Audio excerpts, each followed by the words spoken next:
자, 제목은 5명의 남편을 둔 사마리아 여인.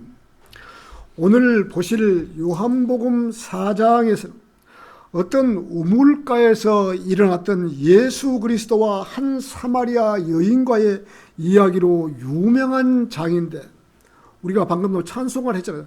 우물가의 여인처럼 난 구했네라고. 방금 우리가 찬송한 것처럼 이렇게 참 이 사마리아 여인, 우물가의 여인, 이게 참 많은 이 찬송가도 들려지고 있는데, 정말 사마리아 여인이 무엇을 구했는지를 성도들은 잘 모르고 그냥 쭉쭉 그냥 읽다가 지나가 버리는 그러한 장이 될 수 있는 거거든요. 사마리아 여인이 예수 그리스도께 무엇을 구했는지, 자, 우리가 살펴보고자 합니다. 이 말씀 속에는 우리는 그리스도께서 친히 행하시는 사역의 신뢰를 생생하게 보는 가운데, 그분이 하나님이신데도 인간들에게 말씀을 전하는 태도와 내용이 얼마나 위대하게 전개되고 있는가를 세밀하게 들여다볼 수가 있는 것입니다. 우리는 또한 그분께서 사람들을 어떻게 대하셨는가를 이야기 속에서 배울 수 있고, 인간 개개인의 마음을 어떻게 다루셨는가를 연구해 볼 수 있을 뿐만 아니라, 죄인이 진리 앞에서 어떻게 반응하는가는 하는 복음 전파 사역에 대해서도 우리는 깊이 있게 연구해야 하는 것입니다. 예수님은 유대를 떠나서 갈릴리로 가시면서 잠시 동안 예루살렘에 올라가셔서 성전에 관해 말씀하시고, 또 3장에서는, 요한복음 3장에서는 예루살렘에서 니고데모를 만나서 대화를 하시는 장면이 나오는 것입니다. 니고데모는 이 이스라엘 관원이었던 것이죠. 관원. 니고데모는 이스라엘 관원이기 때문에 대낮에 찾아오지 못하고 밤이 되서야 예수님을 찾아뵙고 그분께 말씀드리기를, 랍비여, 당신께서 하나님께로부터 오신 선생이심을 우리가 아나이다. 이는 하나님께서 그와 함께 하지 아니하시고는 아무도 당신께서 행하시는 이런 기적들을 행할 수 없기 때문이다. 지금 니고데모는 지금 예수님께서 행한 기적들을 알고 계셨던 것이에요. 자, 예수님께서는 그에게 말씀하시기를, 진실로 진실로 내가 너에게 말하느니 사람이 다시 태어나지 아니하시면 그는 하나님의 왕국을 볼 수 없느니라. 다시 태어나지 않으면 하나님의 왕국을 볼 수 없다고 말하니까, 이 니고데모는 이 이스라엘 선생, 관원이고 선생이고 성경을 가르치는 이 선생이거든요. 니고데모가 그분께 말씀드리기를, 사람이 어떻게 늙으면 어떻게 그가 태어날 수 있겠나이까? 사람이 늙으면 어떻게 다시 태어날 수 있겠나이까? 아니라 예수님께서 이같이 대답하시냐, 진실로 진실로 내가 너에게 말하니 사람이 물로 태어나고 우리가 지금까지 봤던 성경, 물과 성령으로 태어나고 이렇게 성경을 보았던 것이에요. 물과 성령으로. 그러면 물과 성령으로 태어난 것은 무슨 뜻인가를 이해를 잘 못하는 것이에요. 물로 태어나고 이렇게 딱 끊어줘야지. 태어나고 또 성령으로 태어나지 아니하면 그는 하나님의 왕국 안으로 들어갈 수가 없느니라. 물로 태어나고 육신적으로 한번 태어났다 이거죠. 이렇게 말씀하시면서 바로 그 뒷구절에 설명을 해주시고, 육에서 태어난 것은 육이요, 엄마의 양수를 거쳐서 태어난 것이 이 물로 태어났다는 것이에요. 엄마 뱃속에서 인간은 모두가 다 양수에서 살면서 살았다가 10달이 돼서 밖으로 나오지 않으세요. 그 물로 태어나고 또 성령으로 태어나요. 성령으로부터 태어난 것은 영이라고 설명을 해 주신 것입니다. 예수님께서는 여행을 하시면서 사마리아 수칼이라고 도시에 도착했을 때 야곱의 우물가에 앉아서 지치신 몸을 쉬고 계셨던 것이죠. 그때가 제60경이었더라. 60경. 이스라엘은 아침 6시가 하루에 시작하는 거니까 60경 그러면 12시쯤, 낮 12시를 말하는 것이죠. 지금 우리나라 시간으로 12시쯤 사마리아 여인이 우물가에 물을 기르러 나왔던 것이다. 자, 5명의 남편을 두었던 사마리아 여인, 첫 번째 우물가의 여인. 자, 우리는 우물가의 여인이란 찬송가를 많이 불렀던 것입니다. 이렇게 우물가의 여인이 왜 지금도 찬송가로 불러질 만큼 유명한 찬송가가 되고 왜 그 장면이 그렇게 중요했을까 생각하지 않을 수가 없는 것입니다. 여러분들이 이 말씀을 보시면서 그냥 넘기시지 않는 그러한 말씀이 될 수 있도록 앞으로는 보시기 바랍니다. 사마리아 여인이 우리한테 주는 교훈이 무엇인가? 우리 알아야 될 거 아닙니까? 성경만 무적되고 그냥 읽고 나가다가는 사마리아 여인이 우리에게 무슨 교훈을 주고 있는가를 갖다가 모르고 넘어갈 수도 있다는 것이죠. 그냥 사마리아 여인은 그냥 우물가의 여인이라고 지나쳐서는 안 된다는 것이죠. 자, 그분께서는 하나님이셨을 뿐만 아니라 이렇게 또 인간의 모습을 보여주고 계시는 것입니다. 그분께서 하나님의 아들이시면서도 한 인간으로 오셔서 인간들 안에 들어와 사시면서 고난의 순종도 하셨던 것입니다. 그분께서 고난을 겪으시고 죽기까지 하셨던 것입니다. 인간이 겪는 고통이 어떤 것이고 체험하시려고 하셨지만 더 크게 그분께서는 인간의 고난과 죽음을 대신 짊어지고 그것을 제거하시려고 오신 것입니다. 예수 그리스도께서는 이 땅에 거물로 오셨던 것이 아닌 것입니다. 많은 목사들이 오늘날 사회에서 존경받는 거물이 되고 싶은 욕망에 사로잡혀 있지만 예수 그리스도께서는 결코 거물이 아니었던 것입니다. 목사가 대단한 존재 같지만은 실제로 이 육신적인 이 행위로 해서는 안 되는 것이요. 목사는 영적인 권위만 있는 것이 육신적인 권위는 없는 것이에요. 그런데 세상 목사들이 보면 영적인 권위도 갖고 육신적인 권위도 갖고 자기들이 다 하려니까 문제가 되는 것이죠. 목사가 그렇게 대단한 존재들이 아니에요. 단 영적인 성경을 가르치는 영적인 권위만 주어진 것이죠. 자, 그분께서는 맨발로 다니셨고 예수님께서는 보잘것없는 어부들의 발을 씻어주셨으며 낡은 조각배 안에서 주무셨는가 하면 밤에 땅바닥에 앉아서 기도하시기도 했던 것입니다. 예수님께서 약해지기도 하셨고 고뇌도 하셨으며 애통해 하시기도 하셨습니다. 채찍으로 사람들을 치시기도 하셨던 것입니다. 지금 이 시대의 목사들은 자기들의 교회와 자기의 이름과 명예를 나타내시기 위해서 온갖 집회를 하고 교회를 크게 키우고 하는 모습들을 우리들은 볼 수 있는 것입니다. 예수님께서는 하나님이시면서도 이 땅에 오셔서 가난한 자와 병든 자와 함께 하시면서 사마리아 여인에게 복음을 증거하는 모습을 우리들은 성경을 통해서 볼 수 있는 것입니다.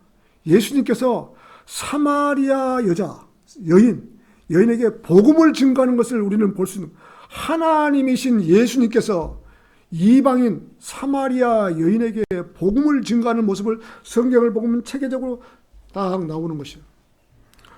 자, 또 자기의 영광을 나타내는 것보다 어떻게 해서라도 예수 그리스도의 이름을 나타내고 그분께서 펼치신 사역을 우리들이 이어받아 우리들도 예수님처럼 살아가는 성도들이 되어야 할 것입니다.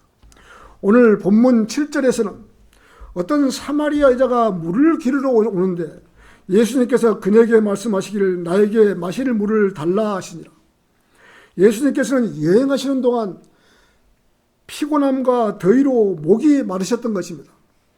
그때 마침 한 우물가에 닿으셨고 물 길러 온 한 사마리아 여인을 만나서 주님께서는 그 여인에게 마실 물을 달라고 청하신 것입니다.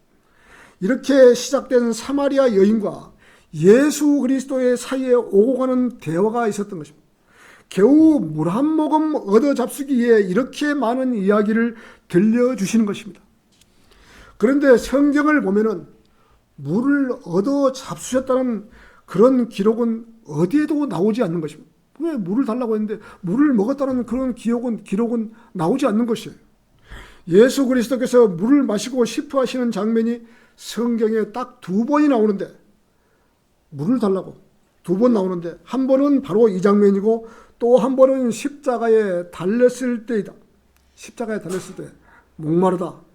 자, 요한복음 19장 28절에서 이런 일 후에 예수님께서 이제 모든 것들이 이루어졌음을 아시고 성경 기록이 성취되게 하려고 말씀하시기를 내가 목마르다라고 외치셨던 것입니다. 이 사건은 예수님 죽기 일보 직전에 십자가에서 외치셨던 말씀인 것입니다. 내가 목마르다. 물을 달라. 이렇게 두 번 다 물을 얻어 마시지 못하신 것입니다.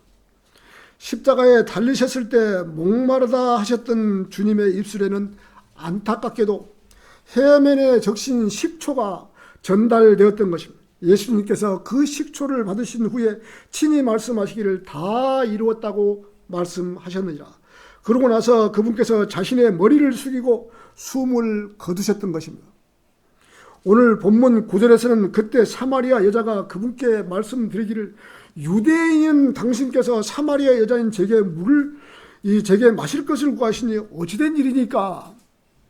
이 이스라엘 사람들은 이 사마리아 사람들을 갖다가 그야말로 동물 취급을 했던 것이죠. 이는 유대인들은 사마리아인들을 전혀 상대하지 않았기 때문이라. 유대인들과 사마리아인들 사이에는 교제가 없었던 것은 사실인 것입니다. 유대인과 사마리아 사람들 사이에는 무슨 갈등이 있었기에 문제가 되었을까? 예수님께서 말씀하시는 그때로부터 이미 800년 전에, 예수님은 그때부터 800년 전에 어떤 사건으로 거슬러 올라가 봐야 추적할 수가 있는 것입니다. 열왕기하 17장 5절에서 6절은 아시리아, 지금 시리아, 이스라엘 바로 위에 있죠. 시리아가 이스라엘을 사마리아 지방을 점령하고, 아시리아가 이렇게 이스라엘 지방을 점령을 하고 그곳에 살고 있던 이스라엘 백성들을, 그곳에 살고 있던 사마리아에 살고 있던 이스라엘 백성들을 전부 포로로 잡아가버린 것이요. 자, 시리아로 끌고 갔으며 그 대신 그 사마리아에 있는 몇몇 이방 민족들, 다른 이방인들을 그 사마리아 쪽에 이주시켜서 거기에서 살게 했던 것입니다.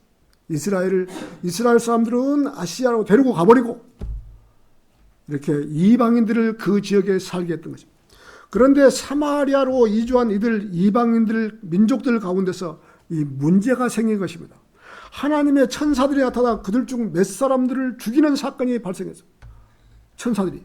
자, 열왕기하 17장 25절을 한번 보죠. 왕하 17장 25절, 17장 25절. 17장 25절을 한번 보시겠습니다.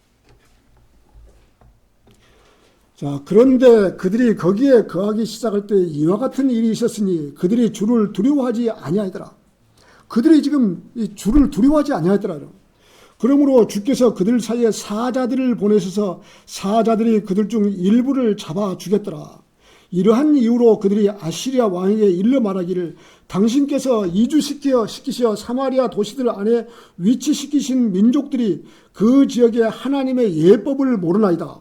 그러므로 그분께서 그들 사이에 사자들을 보내셨으니 보소서 그들이 그 지역의 하나님의 예법을 모르는 까닭에 그것들이 그들을 잡아 죽였나이다 하였더라. 그때 사마리아 왕이 명령하여 말하기를, 아시리아 왕이 명령하여 말하기를 너희가 거기에서 데려온 제사장들 중 한 명을 그리 이동시키라. 그리하여 그들이 가서 거기에 거하게 하고 그가 그 지역의 하나님의 예법을 그들에게 가르치게 하라 하였더라. 비로소 그들이 사마리아로부터 멀리 이동시킨 제사장들 중 한 명이 베델에 와서 거하였고 어떻게 그들이 주를 두려워해야 하는지를 그들에게 가르쳤더라. 가르쳤는데도 하나님을 이 주를 두려워하지 않는 사람들이 사마리아 여인들이에요. 사마리아 사람들. 이렇게 하나님을 예법을 가르쳐 지키게 했는데도 하나님을 두려워하심을 알지 못하고 자기의 신들을 만들었고, 자기의 신들, 그것들을 사마리아인들이 만든 높은 처소들의 집들 안에 두었으며 모든 민족마다 그들이 거한 도시 안에 두었더라. 이렇게 우상숭배를, 자기 나라에서 갖고 온 그 우상숭배를 높은 처소에다 놔두고 전부 각기 자기 나라 우상을 섬겼던 것이에요. 사마리아 사람들은 이스라엘 사람들이 다 쫓겨서 잡혀가지고 가고 그 지역에 이방인들이 들어와서 살면서 이렇게 다른 신을 섬겼던 것이죠. 자, 그들이 거한 그들 도시 안에 두었더라. 각기 사마리아에 살면서 자기 나라 신들을 제멋대로 섬기는 사람들이 되었던 거예요. 제멋대로. 사마리아에 살던 유대인들을 아시리아 왕이 포로로 잡아가면서 그 지역의 다른 사람들을 살렸으니 각기 자기 나라 우상 숭배를 가져와서 섬겼던 것입니다. 우리나라 같으면 지금 불교나 뭐 유교를 가져가서 제사를 지내든지 아니면 불교를 믿든지 그렇게 했을 것입니다. 자, 이렇게 이스라엘 사람들을 다른 민족과 섞여서 이스라엘 민족이라는 것을 말하지 못하게 하려고 마귀의 집요한 공격을 받고 있는 것입니다. 이스라엘 사람들은 어떻게 해서라도 이스라엘 그 땅에 살지 못하게 하려고 이스라엘 사람들을 데리고 가버리고, 왕도 나중에 보면 이렇게 북왕국 왕과 남왕국 왕이 이렇게 왕 중간에 대를 끊어버리게 해서 별짓을 다 하는 것을 볼 수 있는 것이에요. 공부해 보면. 자, 예수님이 살아계실 때까지 그들이 이전 풍습에 따라 행하니라. 그들은 주를 두려워하지도 아니하였으며 이스라엘 땅에 살면서도 주를 두려워하지도 아니했던 거예요. 자, 그들은 그들의 규례들을 따르거나 그들의 법령들을 따르거나 주께서 친히 이스라엘이라고 명령하신 야곱의 자녀들에게 명령하신 율법과 명령을 따르지도 아니하였더라.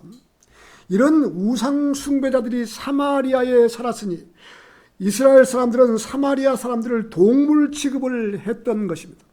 한마디로 말해서 개 취급을 했던 것이죠. 이스라엘 사람들은 이방인들, 사마리아 사람들을. 그래서 우물가에 물 길러 나온 사마리아 여인이 이 예수님께 우리가 교제가 없는데 어떻게 물을 달라고 하십니까? 라고 반문을 했던 것입니다. 이런 사마리아 사람들은 왕의 명령을 듣지 않고 하나님의 예법도 배우지 않고 자기들 마음대로 우상 숭배를 했던 사람들이었기에 유대인들이 그들을 이방인 취급을 했던 것입니다.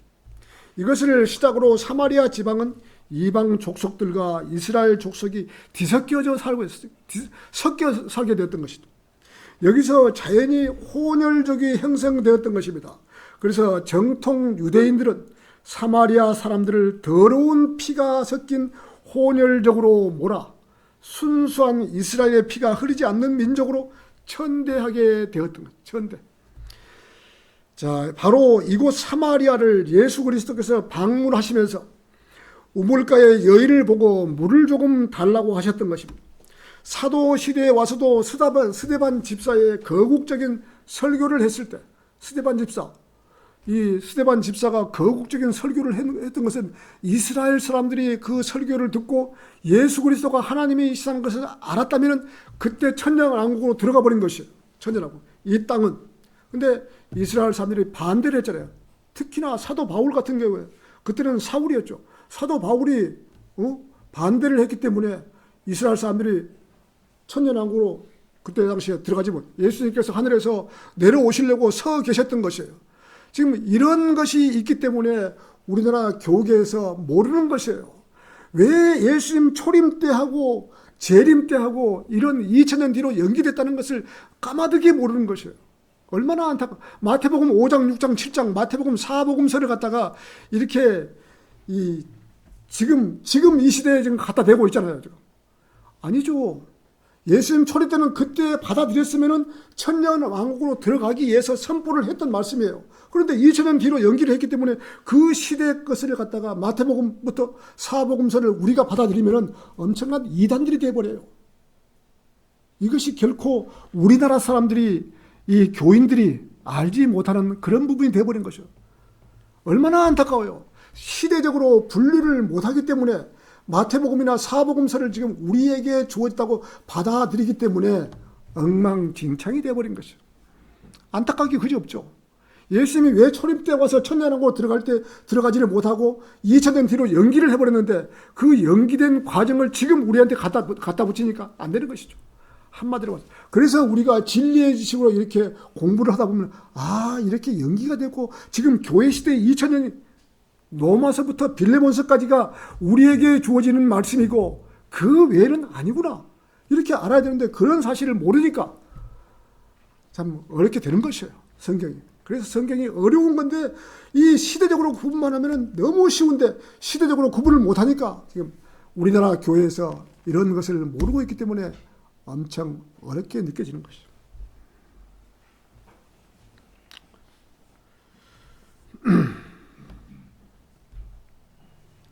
자, 이것을 시작으로 사마리아 지방은 이방 족속들과 이스라엘 족속이 뒤섞여 살게 되었고, 여기서 자연히 혼혈족이 형성되었다. 바로 이곳 사마리아를 예수 그리스도께서 방문하시면서, 그리 지나가시면서 우물가의 여인을 보고 물을 좀 달라고 하셨던 것입니다. 물을 좀 달라. 사도 시대에 와서도 스데반 집사의 거국적인 설교를 했을 때 유대인들이 받아들이지 않고 돌로 쳐서 스데반 집사를 죽였고, 사도들에게 핍박을 가하자 사도들이 피신하여 사마리아로 피난을 온 것을 볼 수 있는 것입니다. 이때 사도 바울, 예수님을 믿는 자들을 잡아 죽이고 최고의 박해를 가할 때 사도행전 8장 5절에서는 그때 빌립이 사마리아로 도시로 내려가고, 이 사마리아로 지금 피신을 한 것입니다. 그들에게 그리스도를 선포하셨더라. 그러자 백성이 한 뜻이 되어 빌립이 행한 기적을 듣고 보면서 그것들에 관심을 두었더라. 이렇게 복음이 전파되자 사도행전 8장 7절에서는 이는 불결한 영들에게 점유되었던 많은 이들에게서 그것들이 큰 소리로 외치면서 나갔기 때문에, 큰 목소리로 이 악령에 지배된 사람들이 악령이 나갔던 것이요. 그때는 이적들이 행하니까. 그리고 중풍병에 걸린 많은 이들과 쩔뚝거리던 많은 이들이 치유되었더라. 그러자 그 도시 안에 크나큰 즐거움이 있었더라. 사마리아에 큰 즐거움이 있었다는 거죠. 그러나 시몬이라고 불리는 어떤 남자 한 명이 있었는데, 그가 지난날 바로 그 도시 안에서 마법을 사용해서, 지금 마법 사용하면 안 되는 것이죠. 마법, 눈속임을 해갖고 마법을 사용하면, 그때 이 시몬이라는 마법을 사용하면서 사마리아 백성을 매혹하여 유혹하고 스스로를 어떤 대단한 이로 내세웠더라. 시몬이라는. 이렇게 마법을 사용해서 마귀의 힘을 빌려 마귀의 짓을 한 사람이 제자들이 전한 복음을 듣고 침례를 받았던 거예요. 이 마법을 전한 시몬이라는 자가 복음을 전하니까 복음을 들었던 것이에요. 그리고 침례를 받았던 것이에요. 그때 시몬이라는 사람도 예수 그리스도를 믿고 침례를 받았던 것입니다. 그가 침례를 받고 빌립과 함께 계속 있었고 행해지는 기적들과 표적들을 보면서 경이로워했더라.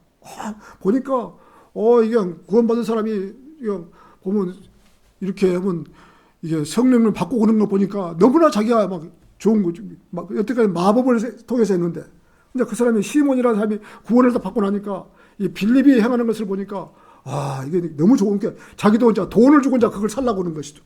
이때 예루살렘에 있던 사도들이 사마리아가 하나님의 말씀을 받아들이는 것을 듣자 그들이 저들에게 베드로와 요한을 보냈더라. 예수님 제자들을 이제 보낸 것이죠. 베드로와 요한을.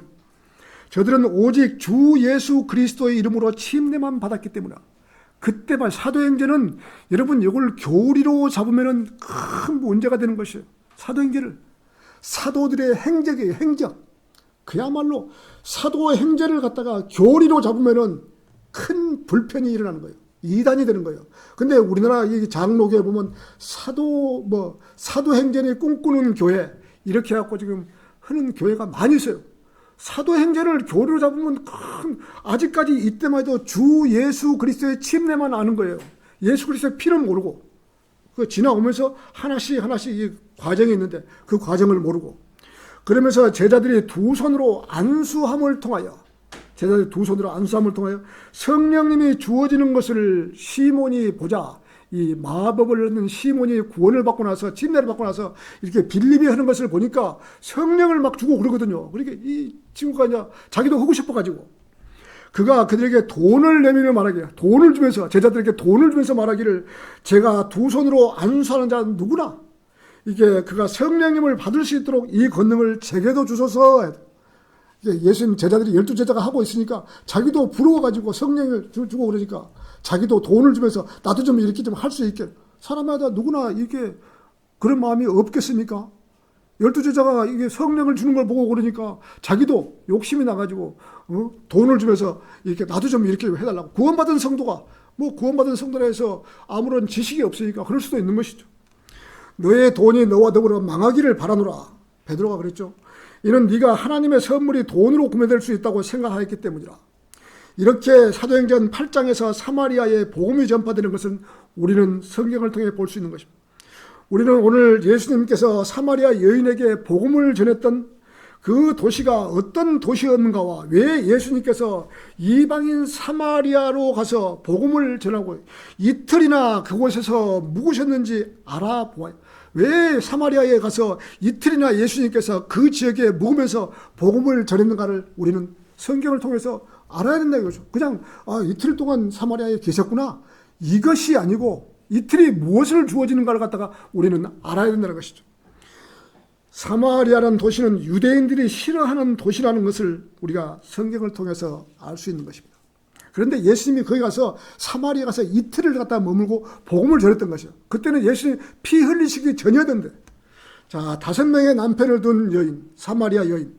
두 번째, 원하는 자는 누구나 생명수를 먹을 수 있다. 본문 10절에서는 예수님께서 그에게 대답하여 말씀하시기를, 만일 네가 하나님의 선물을 알았다면, 또 너에게 마실 것을 달라고 말하니가 누구인지 네가 알았다면 너는 그에게 구하였을 것이요 그는 너에게 살아있는 물을 주었으리라. 예수님께서 말씀. 자, 예수님께서 살아있는 물을 주신다는 말씀이 무슨 뜻인지 구원받은 사람이라면 이해할 수 있으리라. 성경 말씀은 계시록 21장 6절에서 내가 목마른 자에게 생명수의 원천에서 값없이 주겠노라. 이 생명수를 값없이 주겠노라. 계시록 22장 17절에서는 그리고 성령과 신부가 말하기를 오라 하는도다. 그런즉 듣는 자로 하여금 오라 하고 말하게 하고 목마른 자로 하여금 오게 하라. 그리하여 누구든지 원하는 자는 생명수를 값없이 취하게 하라라고 선언을 하셨던 것입니다. 복음은 시원한 물과 같은 것입니다. 이게 물을 우리가 갈증 날 때 얼마나 참 물 한 모금 먹으면 좋습니까? 복음은 그와 같다는 것이죠. 잠언 25장 25절에서는 목마른 혼에게 냉수들 같이 먼 나라에서 오는 좋은 소식 같도다. 복음은 먼 땅 하늘에서 오는 좋은 소식이다. 마라톤 선수가 레이스 도중 길가에 놓여있는 물을 찾게 되는 것입니다. 이 세상에서 물 안 마시고 사는 사람이 없는 것입니다. 사람은 물 없이도 한시도 살지 못하는 것입니다. 누구나 시원한 물을 그리워하게 되어 있는 것입니다. 제가 평택역에서 하나님의 말씀을 전하면서 제가 간간히 그러거든요. 사람들이 많이 나이 먹은 사람들이 있고, 여러분 구원 받으셨습니까? 라고 하면 예, 제가 평택에서 가장 큰 교회 목사입니다. 여러분 그렇게 말하실랍니까? 아니면 제가 세례를 받았습니다, 방언을 했습니다, 이런 것으로 구원 받았다고 말하시겠습니까? 제가 이렇게 대답해요.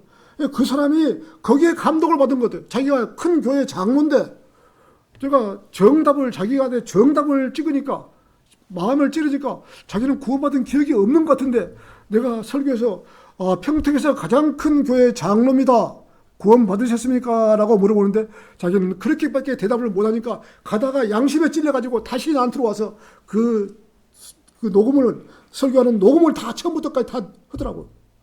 그 사람이 자기 양심에 구원이 이런 것이 아니었구나 라는 것을 하고 제가 복음을 풀었거든요. 복음을 이렇게 정확하게 아는 사람이 예수 그리스도의 피로 구원받았다는 사실을 내가 언제 가을에 받았는지 여름에 받았는지 아침에 받았는지 저녁에 받았는지 날짜는 정확하게 몰라도 내가 어디서 받았다, 이 정도는 알아야 될 거 아니냐고 내가 이게 하니까 그 사람 장로가 마음이 굉장히 찔림을 받아갖고 다시 가다가 다시 와가지고 이렇게 하고 가는, 영접 기도까지 다 하고 가는 그런 모습을 제가 옆에 있으면서 다 녹음도 하고 그러더라고요. 얼마나 자기 마음에 찔렸을 겁니까? 평택에서 가장 큰 교회 장로입니다, 이것이 구원이 아니라고.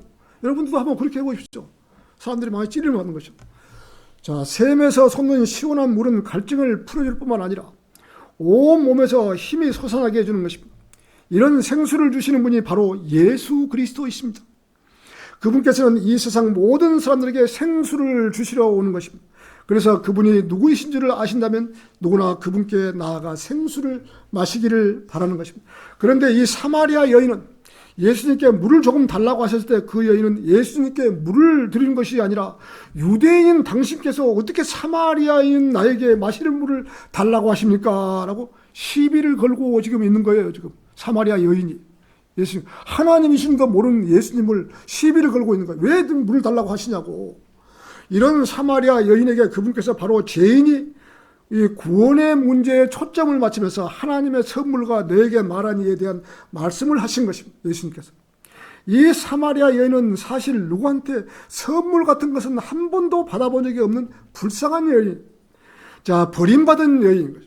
그야말로 세상 삶에 지쳐있는 이런 여인에게 주님께서 하나님의 선물을 말씀하시고 그 선물을 줄 사람이 바로 눈앞에 서 있다는 사실과 그분께 요청만 하면 생수를 얻게 되라는 사실을 알려주고 있는 것입니다. 한 사람 구령을 하기 위해서 지금 예수님께서 이렇게 오랫도록 지금 이렇게 말씀을 하고 있는 것이죠. 그러나 이 무식한 여자가 하나님의 선물이 무엇이고 생수가 무엇인지 참된 영적 의미를 이해하기가 결코 쉽지 아니하실 것입니다. 더군다나 자기 앞에 계신 분이 하나님의 아들이신 것을 주 예수 그리스도인을 어찌 짐작이나 할 수가 있었겠습니까? 오늘 본문 11절에서는 그 여자가 그분께 이같이 말씀드리니라. 선생님, 당신께서 물을 기를 수 있는 것이 아무것도 없고 이 우물은 깊은데 그렇다면 당신께서 어디로부터 그 살아있는 물을 얻으시나니까. 아주 물이 샘이 아주 야곱이 물려주는 샘인데 물이 샘이 아주 깊은 두레박이 없이는 물을 기를 수가 없는 그런 샘인 거예요. 우리의 조상 야곱이 우리에게 그 우물을 주었고 거기서 자신과 자신의 자식들과 자신의 가축들도 마셨는데 당신께서 우리의 조상 야곱보다 더 위대하시나이까. 예수 그리스도께서 사마리아 여인에게 영적인 말씀을 하고 계시는데 사마리아 여인은 계속 육신적인 말만 이야기를 하고 있는 것입니다. 지금 복음을 전하는데 지금 모르고 지금 계속 어디서 지금 두레박도 없는데 어디서 물을 깃냐고 지금 이렇게 헛소리만 하고 있는 거예요. 예수님께서 영적 생명의 물을 말씀하고 계시는데 여인은 마실 물만 이야기를 하고 있는 것입니다. 그야말로 동문서답을 하고 있는 것입니다. 동문서. 자, 구원받기 위해서는 우리들 역시도 구원을 받지 못했으면 우물가의 여인처럼 마실 물만 가지고 논쟁을 하고 있어서 우리 역시도 그랬죠. 구원받지 못했으면 계속 그 먹는 물만 가지고 이야기했을 것이 아닙니까? 그러나 예수님은 영적인 물을 말씀하고 계시는 것입니다. 영적인 물. 구원의 복음을 지금 이야기하고 있는 거예요. 한마디로 말하자면 말의 뜻을 이해하지 못하고 있는 것입니다. 이해하지. 우리 역시 구원받지 못했으면 사마리아 여인처럼 똑같은 말만 하고 있었을 것입니다. 이것이 바로 우리의 자신의 모습이라고 알아야 하는 것입니다. 이 여인의 물기를 두레박에 신경을 쓰고 있는 것입니다. 구원받기 위해서는 무엇인가 인간이 도구나 수단을 마련해야 한다고 생각하는 무지한 자들이 얼마나 이 세상에 많은가. 구원받기 위해서는 꼭 행위로 해야만이 구원받은 줄을 알고 있는 것입니다. 행위로. 자, 물을 마시기 위해서는 물을 깃는 두레박이 있어야 하고 물을 깃는 줄로 생각하고 있는 것입니다. 구원받는 방법을 무엇을 꼭 행해야 한다는 나머지 진짜 구원에 이르지 못하는 자들이 많이 있는 것입니다. 행위로 구원받는 것은 구약시대 때 율법을 지켜서 구원받는 방법과 7년 대환할 때 믿음과 행위로 지켜야 하는 구원받는 방법과 천년왕국에서 믿음이 필요가 없고 행위로 구원받는 방법이 이렇게 있는데 그 방법을 잘 모르고 지금 이 시대는 교회 시대는 예수님 살아계실 때는 저분이 하나님이시다. 저분이 바로 예수 그리스도 바로 주여 하면 구원받는 그러한 시대였는데 지금 그 사실을 모르는 거예요. 지금 예수님 피 흘리시기 전까지는 살아계실 때는 저분이 하나님이시다. 하나님의 아들이시다. 주여. 예수님 오른편 강도 그랬죠. 주여. 주께서 주의 왕국이 임하셔 나를 기억하소서라고. 그거밖에 아는 거예요. 이 지금 사마리아 여인도 바로 예수님이 하나님이라는 사실을 인정만 하면 구원받는 그러한 길이 있어요. 왜? 피 흘리시기 전이었으니까. 피 흘리신 이후로는 그분의 피가 나의 죄를 용서했다는 사실을 알아야지 자기 죄 문제를 알아야 되는 거죠.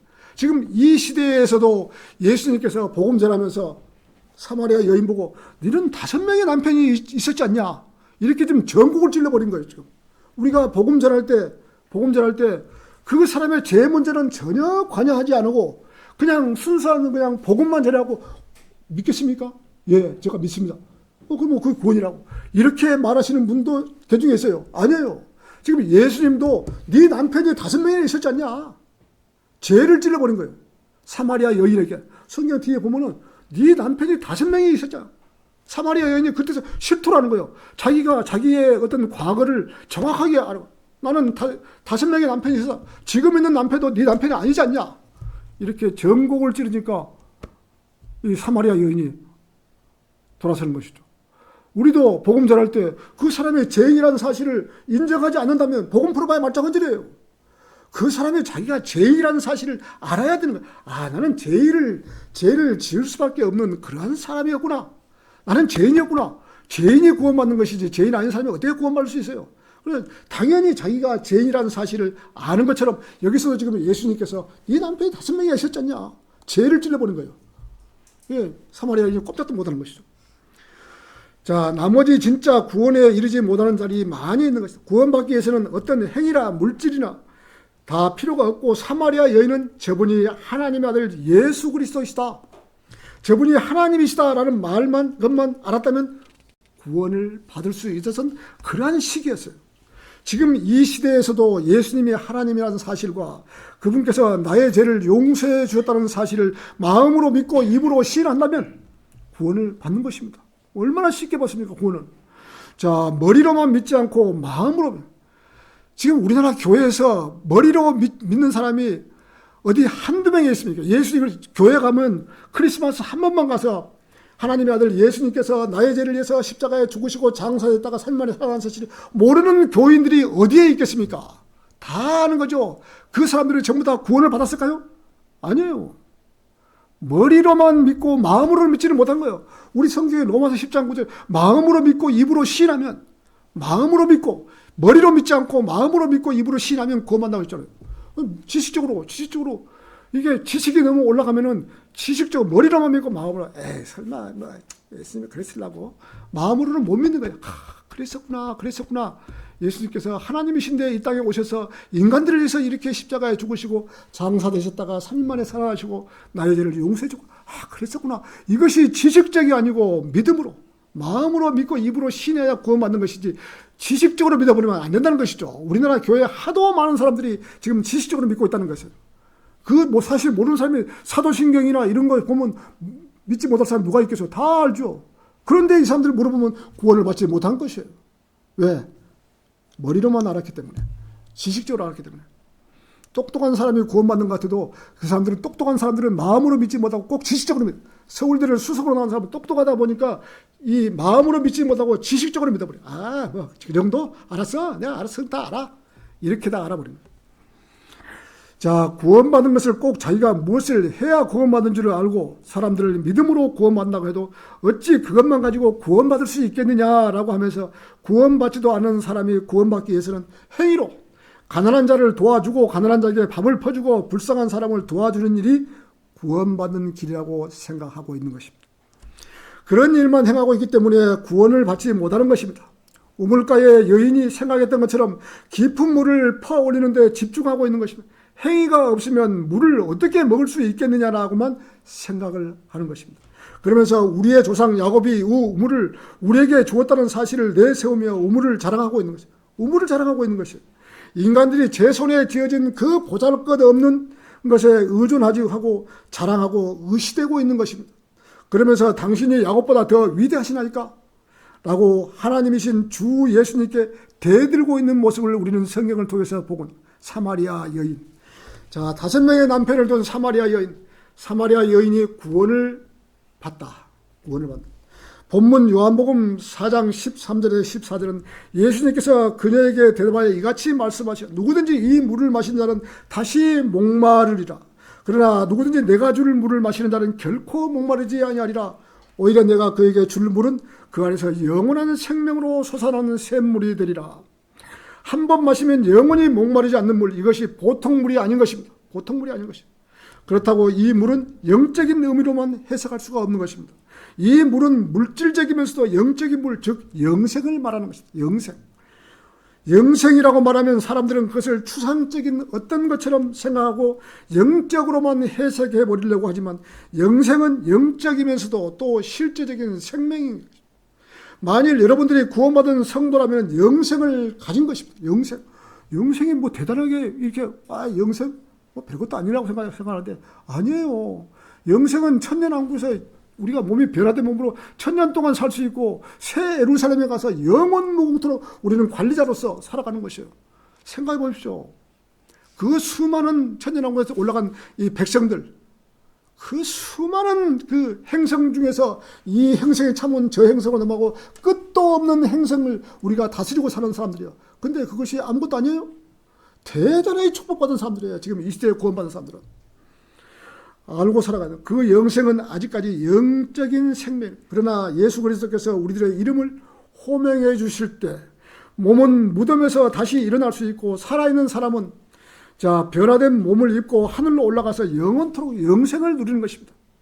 이 땅 지구 해봐야 이 땅에서 그렇게 잘 살고 잘 먹고 잘 살아봐야 돈 모으려고 그렇게 힘들어봐야 인생은 70이요 강건하면 80이라고 하나님께서 선포를 해주신 것이죠. 그 영생은 실질적으로 생명이지 가공의 허구가 절대로 아니라는 것입니다. 그래서 14절에서는 내가 줄 물을 마시는 자는 결코 목마르지 않는다는 것입니다. 15절에서는 그 여자가 그분께 말씀드리길 선생님 제가 목마르지 않도록 그리고 여기에 물을 기르러 오지 않도록 이 물을 주소서 하니라. 이 사마리아 여인은 이해를 못하는 것이죠. 이 사마리아 여인은 아직도 이해를 못하고 있는 것입니다. 사마리아 여인은 이 물이 실제적으로 무엇인지 대해서는 전혀 이해하지 못한 채 한 번 마시기만 하면 영원히 목마르지 않게 될 마술적인 능력을 가진 어떤 특수한 물증으로만 이해를 하고 있는 것입니다. 이 여인은 우물물을 기르러 오는 게 아니라 우물물을 기르는 게 아주 귀찮았던 모양이에요. 여러분께서 누군가에게 성경을 가르쳐 줄 때 상대방이 도무지 알아듣지 못하는 먹통이라는 것을 알고 가슴을 쳐본 경험이 있습니다. 아무리 이야기해도 모르니까 정말 너무 답답해 하고 한번 해본 적이 있습니까? 그런 경험을 해보고 싶다면 여호와 증인들이나 또 몰몬교라든지 안식일교라든지 그리스도교, 통일교 등등 다니는 사람들이 하고 대화를 한번 해보십시오. 도무지 우리가 말을 하는 것을 이해를 하지 못하는 것이에요. 우리가 말하는 말을 10분의 1도 이해를 못하는 것이에요. 여러분들은 대단한 지금 이 지식을 갖고 있는 사람들이에요. 성경을 알았다는 거예요. 여러분 생각해 보십시오. 우리가 말하는 것을 10분의 1도 이해를 못해요. 내가 아무리 이야기해도 이해를 못하는 것이에요. 영원한 세계가 있고 천년왕국이 있고 7년 대환란이 있고 다 이야기해도 전혀 깜깜이에요. 얼마나 답답한지 몰라요. 그들은 영적인 귀가 열려있지 않으니라 아무리 성경 구절을 읽어주고 설명해줘도 무슨 뜻인지 이해하지 못하는 것입니다. 사마리아 여인은 비록 예수 그리스도께서 말씀하신 물의 참뜻을 이해하지 못했지만 그 물을 달라고 주 예수 그리스도께 간청을 했던 것입니다. 물을 좀 주십시오.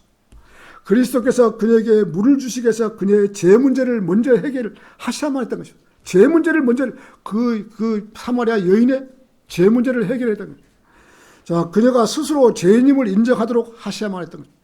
그래서 그녀가 자기의 죄를 인정하지 않을 수 없는 가장 큰 약점을 지적하면서 남편 이야기를 꺼내신 것입니다. 네가 다섯 남편이 있었지 않냐? 그녀의 가장 아픈 것을 정확하게 찌르신 것입니다. 그래 이 영생의 물을 너에게 주마라고 했고 이 물은 내게 거저주는 선물이다.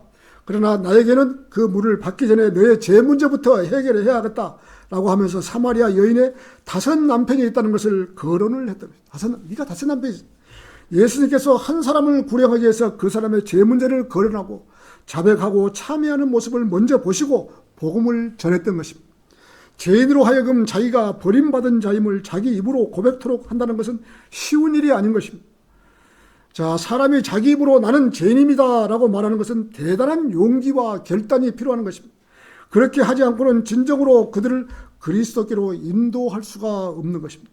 자기의 죄 문제를 자백하고 참회하고 자기의 죄인이라는 것을 알아야 구원받을 수 있는 것입니다. 그렇잖아요. 우리가 복음만 전하고 죄 문제를 거론하지 않는다면 그 사람은 구원 받았다고 생각하세요? 자기가 태어나서 늙어서 죽을 때까지 모든 죄를 용서받았다는 사실을 모르는데 어떻게 구원받아요? 용서받았다는 사실을 알아야 되는 거죠. 오늘 결론을 맺겠습니다. 왜 예수님은 이스라엘 사람들이 싫어하시는 사마리아에 가서 사마리아 여인에게 복음을 전파하셨을까요?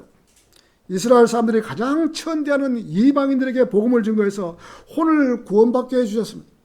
요한복음 4장 35절은 너희의 눈을 들어 밭들을 보라. 예수님께서 너희의 눈들을 들어 밭들을 보라.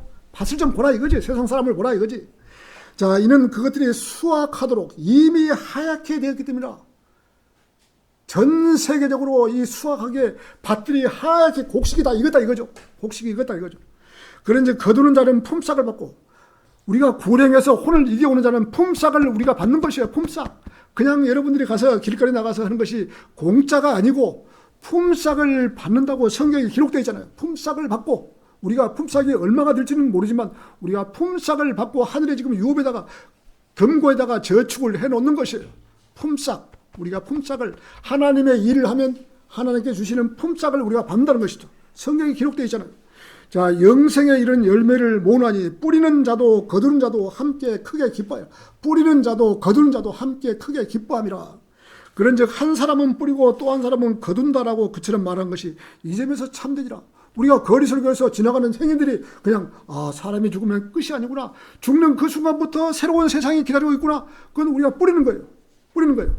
내가 설교를 하면서 뿌리는 거예요. 그런데 개개인적으로 불행을 해서 혼들을 이겨면 이 사람은 거두는 자예요. 그런데 뿌리는 자나 거두는 자나 똑같은 날, 똑같이. 이미 밭들이 하얗게 됐으니까 뿌리는 자도 있고 거두는 자도 있고, 이렇게 해서 이 수확의 기쁨을 누리라는 것이죠. 자, 31절에서는 그리고 그 도시 사마리아인들 중 많은 이들이 그분께서 이제껏 내가 행한 모든 것들을 나에게 일러주셨다고 증언한 그 여자가 한 말로 인하여 그분을 믿은 사마리아 사람들이 그 여자가 동물사람을 다 데리고 나와서 바로 이분이 하나님이시지 않냐, 주여, 이렇게 하는데 네 말을 들어서 내가 믿는 것이 아니고 그분 말씀을 들어보니까 이 사람이 진짜 메시아다 알고 사마리아 사람들이, 많은 사람들이 구원을 받게 되는 거예요. 거기서. 자, 그러시면서 그분께서 이틀을 거기에 거하셨더라. 사마리아 사람들이 이제 우리가 믿노라 네가 말한 것 때문이 아니라, 사마리아 그 여인이 말하는 것이 아니라 네 말 때문에 한 거 아니라 본인 예수 그리스도를 만나보니까 이렇게 확실히 메시아다. 우리가 이제 저분을 믿는다. 자, 우리가 이 사마리아고 하는 이방 지역에서 사마리아 여인에게 우물가에서 전한 복음의 메시지를 듣고 구원받는 역사가 일어났던 것입니다. 예수님 피 흘리시기 전인데도 벌써 이스라엘 사람들은 전혀 믿지 않는데 이 사마리아 이방인들은 이분이 바로 하나님이시라는 걸 믿고 구원받은 것이에요. 이 사람들은. 자, 예수님께서 이미 이스라엘 사람들이 메시아를 받아들이지 않는다는 사실을 알았기에 2000년 교회 시대가 있다는 것을 보여주기 위해서 사마리아 이방인 지역에 와서 복음을 전하고 또 이틀을 묵었던 것입니다. 이틀. 하루가 천년 같고 천년이 하루 같은 사실을 잊지 말라는 말씀에 따라서 2000년의 교회 시대가 있다는 것을 보여주시기 위해서 사마리아 지역에 가서 복음을 전하고 이틀을 묵으면서 많은 사람들을 구원을 시켰던 것입니다. 예수님께서 사마리아 사람들이 와서 내가 이제껏 행했던 모든 것들을 나에게 일러주신 사람들을 보라. 이분이 그리스도가 아니시냐? 라고 고백을 해요. 이분이 바로 그리스도가 시신가요? 그리스도가 아니시냐? 하나님이 아니시냐? 예수 그리스도가 아니시냐? 이렇게 사마리아 사람들은 먼저 예수님 십자가 이전에 이미 다 알았던 것입니다. 구원을 받았던 거예요. 이 사람들은. 사마리아 사람들은 예수 그리스도가 메시아라는 것을 믿었던 것입니다. 그래서 많은 사람들이 구원을 받은, 이스라엘 사람들은 예수 그리스도를 믿지도 않은데, 이스라엘 사람들은 예수 그리스도를 믿지도 않은데 사마리아 사람들만 믿고 구원을 받았던 것입니다. 이렇게 예수님께서 복음을 전하시면서 사마리아 여인에게 물을 달라고 하시면서 복음 전하는 모습을 우리는 성경을 통해서 볼 수가 있는 것입니다. 그때는 예수 그리스도가 하나님이라는 사실을 믿었다면 구원받는 시대였던 것입니다. 예수님 오른편 강도처럼 구원받을 수 있었던 것입니다. 지금 이 시대에 구원받은 성도들도 예수님께서 지시하는 대로 너희의 눈들을 들어 밭을 보라. 밭을 바라보라. 이는 그것들이 수확되도록 이미 하얗게 되었기 때문이라. 예수님께서 이렇게 곡식이 익어서 하얗게 되었다고 하셨으니 우리들은 낫만 가지고 우리 지금 말씀만 가지고 이 곡식들을 수확하는 즐거움을 느껴야 하는 것입니다. 예수님께서 다 미리서 다 해놓은 사실을 거리에서 구령하고 설교하고 혼들을 마음껏 이겨와야 하는 것입니다. 자기의 보물을 하늘에 쌓아둘 수 있는 최고의 기회인 것입니다. 이런 기회를 놓치게 된다면 영원토록 후회하게 되어 있는 것입니다. 이것은 예수님께서 지시하신 것입니다. 밭들을 보라. 밭이 벌써 하얗게 익었지 않냐. 자, 이렇게 예수님께서 우리에게 지금 이렇게 지시를 하신 것이에요. 우리들이 수확할 수 있는 최고의 기회인 것입니다. 열심히 알곡을 모으는 천안생명침례교회 성도들이 되시기를 바라면서 설교를 마치겠습니다.